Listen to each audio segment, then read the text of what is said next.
राहुल गांधी के जीजाजी रॉबर्ट वाड्रा की मुश्किलें बढ़ती दिख रही हैं, जिसके बाद राहुल गांधी का दर्द सोशल मीडिया एक्स पर छलका है। दरअसल हरियाणा के शिकोहपुर जमीन सौदे से जुड़े मनी लॉन्ड्रिंग मामले में प्रवर्तन निर्देशालय द्वारा प्रियंका वाड्रा के पति रॉबर्ट वाड्रा के खिलाफ चार्जशीट दाखिल किए जाने के बाद कांग्रेस नेता राहुल गांधी अपने जीजाजी के समर्थन में उतर गए हैं। अपने जीजाजी पर ईडी की इस एक्शन के बाद उन्होंने अपने एक्स अकाउंट से पोस्ट करते हुए कहा कि मेरे ब्रदर इन लॉ को पिछले 10 सालों से ये सरकार परेशान कर रही है। ये ताजा चार्जशीट उसी राजनीतिक विच हंट यानी षड्यंत्र की अगली कड़ी है।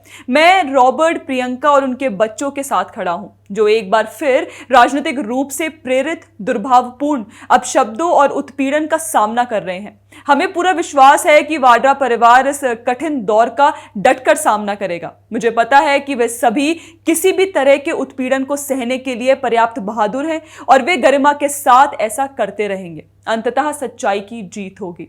रॉबर्ट वाड्रा के खिलाफ ये चार्जशीट गुरुवार 17 जुलाई को नई दिल्ली के राउज एवेन्यू स्थित विशेष पीएमएलए कोर्ट में दाखिल की गई है। मीडिया रिपोर्ट्स के अनुसार यह मामला मनी लॉन्ड्रिंग और भ्रष्टाचार से जुड़ा है, जिसमें वाड्रा की कंपनी पर भारी मुनाफा कमाने और नियमों का उल्लंघन करने के गंभीर आरोप लगे हैं। जांच एजेंसी ने वाड्रा और उनकी company Skylight hospitality private limited समेत उनसे जुड़ी अन्य संस्थाओं की कुल 43 अचल संपत्तियों को कुर्क किया है। ये संपत्तियां राजस्थान, हरियाणा, उत्तर प्रदेश, पंजाब और गुजरात में स्थित हैं और इनकी कुल कीमत लगभग 37.64 करोड़ रुपए बताई गई है। ईडी का आरोप है कि वाड्रा और उनकी कंपनी ने शिकोहपुर में वर्ष 2008 में 3.5 एकड़ जमीन मात्र 7.5 करोड़ रुपए में खरीदी थी और कुछ समय बाद ही इस जमीन को 58 करोड़ रुपए में डीएलएफ को बेच दिया गया।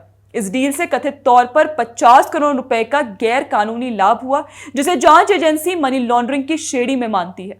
अब सवाल यह है कि लगातार इस मामले को लेकर जिस तरह से राहुल गांधी शोर मचा रहे हैं, इसे राजनीतिक बदले की भावना से की गई कार्रवाई बता रहे हैं। क्या राहुल गांधी इस सवाल का जवाब देंगे कि उनके बहनोई रॉबर्ट वाड्रा पर बिना किसी सबूत या जांच के ईडी ने चार्जशीट दाखिल कर दी?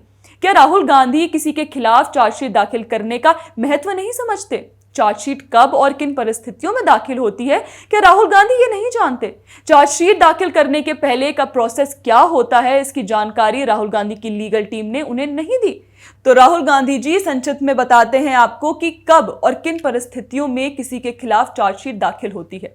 दरअसल चार्जशीट एक कानूनी डॉक्यूमेंट होता है जो पुलिस द्वारा जांच पूरी होने के बाद कोर्ट में दाखिल की जाती है। इसमें आरोपी के खिलाफ लगाए गए आरोपों की पूरी डिटेल्स और सबूतों का जिक्र होता है। चार्जशीट दाखिल करने का उद्देश्य कोर्ट को यह सूचित करना होता है कि जांच पूरी हो गई है और आरोपी के खिलाफ मुकदमा चलाने के लिए हमारे पास पर्याप्त सबूत है।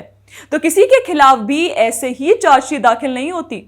वैसे अपने जीजाजी रॉबर्ट वाड्रा के खिलाफ चार्जशीट दाखिल होने के बाद से हंगामा कर रहे राहुल गांधी चार्जशीट का महत्व और उसकी पूरी प्रोसेस को समझ भी कैसे सकते हैं, क्योंकि इनकी यूपीए की सरकार में तो बिना किसी चार्जशीट के ही सालों तक लोगों को जेल में डाल दिया गया था। ना कोई जांच, ना कोई चार्जशीट, सीधे जेल। आपको याद दिला दें कि सितंबर 2008 के मालेगांव ब्लास्ट में कर्नल पुरोहित और साध्वी प्रज्ञा दो ऐसे ही नाम थे जिनके खिलाफ बिना चार्जशीट दाखिल किए ही सालों तक जेल में ना सिर्फ डाल दिया गया बल्कि हर तरह से इन्हें टॉर्चर किया गया, हैरेस किया गया। तमाम मामलों में गुजरात के तत्कालीन मुख्यमंत्री और वर्तमान प्रधानमंत्री नरेंद्र मोदी के खिलाफ वर्षों तक जो पॉलिटिकल विच हंट इस देश ने देखा, राहुल गांधी उसे याद करते हैं। आज जब बात राहुल गांधी के बहन के पति रॉबर्ट वाड्रा पर आई तो वे सोशल मीडिया का सहारा लेकर डिफेंड करने की कोशिश कर रहे हैं। ईडी की कार्रवाई को लेकर सरकार पर आरोप लगा रहे हैं। दोस्तों, आपका इस पर क्या कहना है, हमें कमेंट करके जरूर बताएं। बाकी आप हमारे चैनल को फॉलो करना ना भूलें। जय हिंद।